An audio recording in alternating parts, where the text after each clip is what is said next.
شايفين التتبيله معايا جاهزه. هبدا بقى اجيب الفراخ بتاعتي واشرحها بالسكينه كده علشان تشرب من التتبيله كويس. احطها كده في التتبيله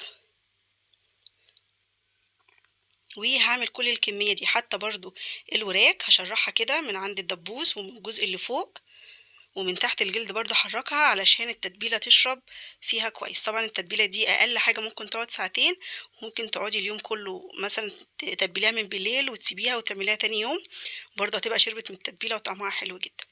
التسويه بقى، هنغطي الكميه دي كلها، خلاص خلصتها اهي كلها، هحطها في التلاجة وتاني يوم او بعد ساعتين هطلعها وابدا بقى اعمل ايه، هسويها.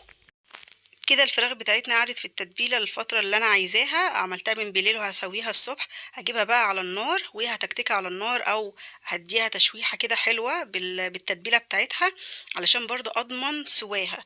يعني النقطه دي بتقل